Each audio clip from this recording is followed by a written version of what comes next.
Wow, we have a ton of moves to cover. As you can tell, I am currently at an Airbnb. I am not in the office. I'm in Texas this week. So the videos are going to be a little bit all over the place in terms of the background, but we're still going to grind. We're still going to get those videos out for you because we have some absolutely massive moves to go over that I wasn't able to talk about yesterday, but we're getting them today. Now, of course, just like with one of the other videos I did earlier this week, the editing is going to be a little bit less. I'm on a time crunch here, so let's go ahead and just get going right into it. Let's talk about the moves, which are going to be Freddie Freeman signing a massive deal with the Los Angeles Dodgers, Kris Bryant, of all people, signing with the Colorado Rockies, which I'm still trying to wrap my head around. Zach Greinke goes back to the Royals. Amir Garrett got traded to the Royals. Jock goes to the San Francisco Giants. Andrew Chafin to the Tigers. I'm going to try to cover every single move that I can in this 10, 12-minute video, but let's be honest, the ones that we're all here for, the ones that we want to hear about, are going to be Freddie Freeman to the Dodgers and Kris Bryant to the Colorado Rockies. So let's start off with Freddie Freeman going to Los Angeles Dodgers. This is something that everyone kind of suspected, especially when the Braves went out and got Matt Olson. You said, well, that's the end of the Freddie Freeman era. Where's he going to go next? And it felt like Los Angeles was always a likely landing spot. Freddie Freeman's a California kid. He fits well in that lineup. They can now move Max Muncy to second base, which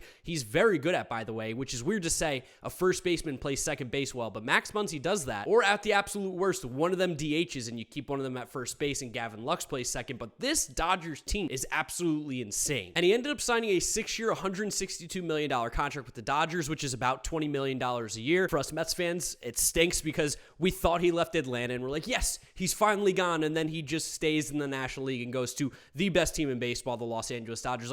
They had the best team on paper last year. They have the best team on paper again this year, and the Dodgers just said, oh, hold on, wait a second. We're going to add a former MVP, one of the best hitters in the league, one of the best players, one of the best, if not the best first baseman, and just throw him into a lineup that already has Max Muncy, Trey Turner, Justin Turner, Cody Bellinger, Mookie Betts, AJ Pollock, Chris Taylor, Will Smith. The list goes on and on. This might be one of the most deep and talented lineups in Major League Baseball that we have seen in a very, very long time. Now, I'm not talking Murderers Row and all those teams back in the old days of baseball when there was 10 teams. But in modern baseball, can you name a team that has had a deeper 1 through 9, a deeper bench, a deeper rotation, a deeper bullpen than the Dodgers? This team is absolutely loaded. And let's be honest, if they do not win the World Series this year, it's a massive failure. And I feel like that's just kind of the expectations with Dodgers fans anyway. You have to win the World Series every year. When you spend the money like the Dodgers do, when you have the players like the Dodgers do, when you have the talent, anything but absolute success is a failure. And when you bring in a guy like Freddie Freeman into a lineup that people thought could be the World Series favorite already, the stakes get even higher, the expectations get even higher. I feel like the pressure gets even higher. But for this Dodgers team,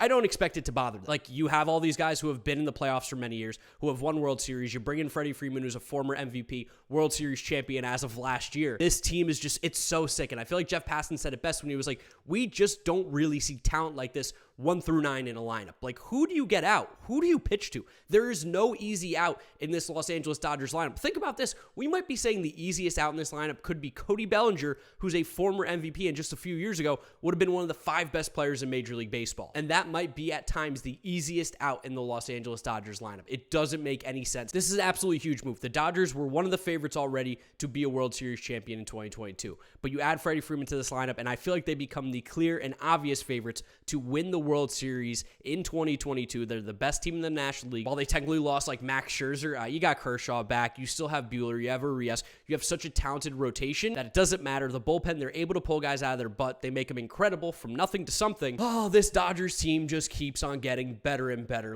I really was. I was so happy Freddie Freeman was on the Braves. And then the Braves got Olsen. I was like, okay, well, maybe Freddie Freeman will go somewhere else. Maybe he'll go to Toronto, which was the rumor earlier in the week. I even mentioned it on my Twitter. There was a real possibility he went there, or maybe he goes to the Yankees, which, even though I hate the Yankees, still would have been better than the Dodgers. But instead, he goes to the Los Angeles Dodgers and is going to be a pain in the sides of many National League fans, especially on the West, but definitely for the Mets for years and years to come. We can't avoid this guy. It sucks. I hate it. I also want to root for Freddie Freeman at some point. Can't do it for him on the Dodgers. Just can't do it. But for the Dodgers, incredible move. And then another NL West team making a huge splash, which is the Colorado Rockies. Go figure, a team that didn't want to pay John Gray, a team that didn't want to pay Trevor Story, a team that traded away Nolan Arenado plus $50 million. That's how much they didn't want to pay him. They got rid of him and paid the Cardinals to take him. Went out and signed Kris Bryant to an absolutely massive mega deal. And I can't believe it. I still can't truly wrap my head around the thought process, but I will say this, because I do have something nice to say here about the Rockies, even though I think they're just an absolute mess of an organization,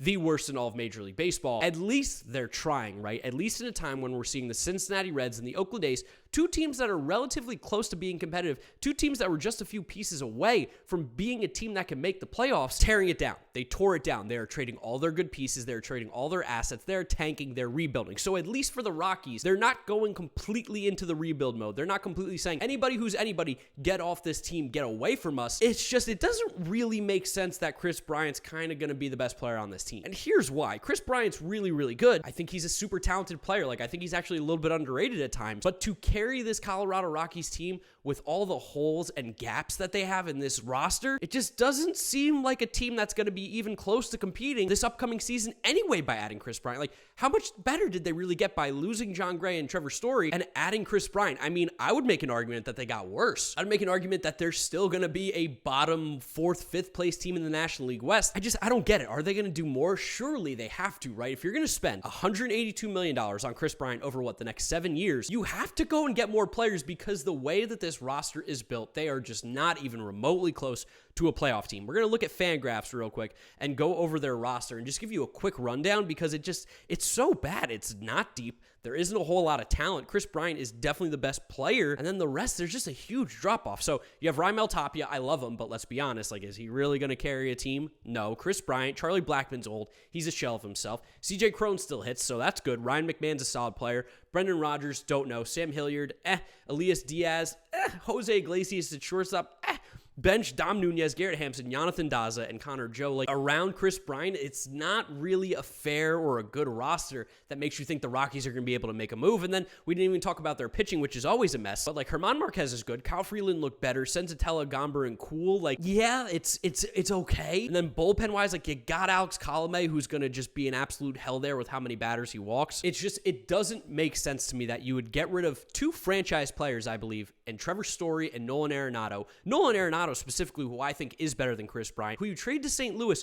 along with $50 million. You said, we would rather not pay this guy ever. And then instead you go and give $182 million to Kris Bryant, who is not as good as Nolan Arenado, who is not a guy who can be the number one on a team in my eyes. I don't know. This feels really, really strange to me. And I know Kris Bryant's a Vegas kid, so maybe he has some Colorado Rockies fandom in him. And he's like, hey, I've always wanted to go to Colorado. Or also, hey, maybe he's like, I got the bag, $182 million. How can I turn this down? And I can't blame him, but I don't understand what the Rockies are trying to do moving forward. I mean, do they bring back Trevor Story? Is that a possibility? He plays shortstop again with them? I don't think so. It's very confusing what they're trying to do out in Colorado.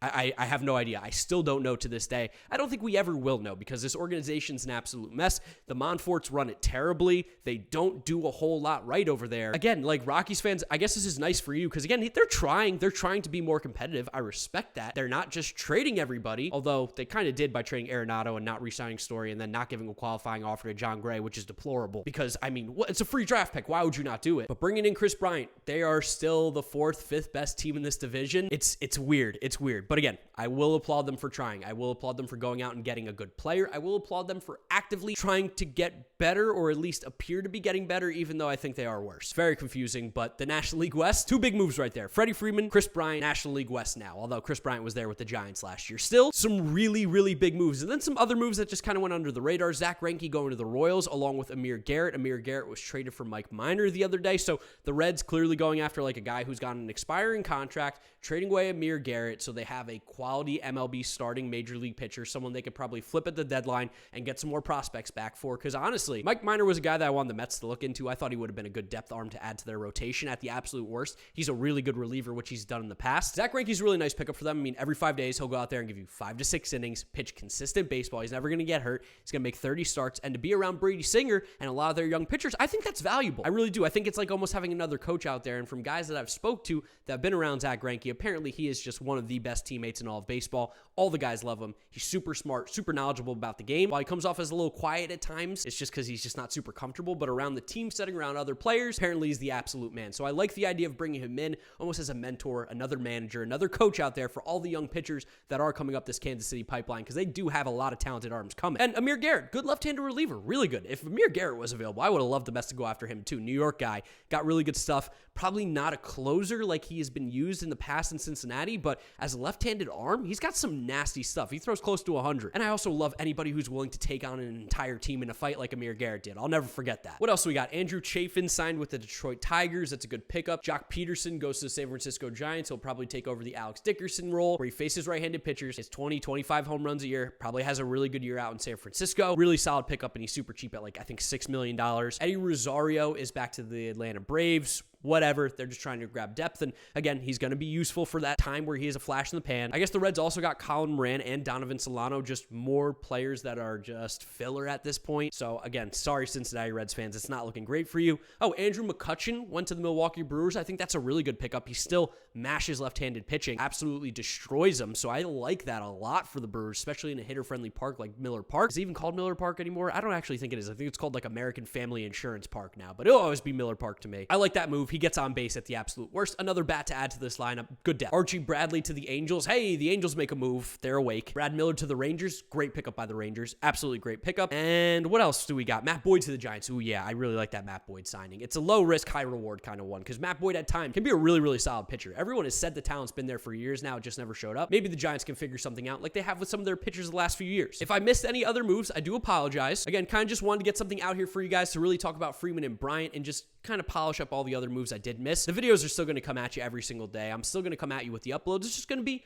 a little bit all over the place because your boy's in Texas this week. So if you guys did enjoy this video, please drop a like on it. It really does help support the channel, as well as subscribe if you have not yet done so. Get in the comment section down below. Let me know what you're thinking about the Freeman, Bryant, or any other moves you want to talk baseball. I'll be replying to comments all day in there. Drop me a follow on all my social media at GiraffeNeckMarc. Links in the description. That's where I'm going to wrap up today's video. You guys know the drill from here on out. This is my Matt Chapman trade video if you have not yet seen it. And I mean, guys, the Foolish Baseball collab, buy or sell. You have to watch this video if you haven't. So click through those, enjoy them. Thank you guys for watching, and I'll see you tomorrow for another video. Bye.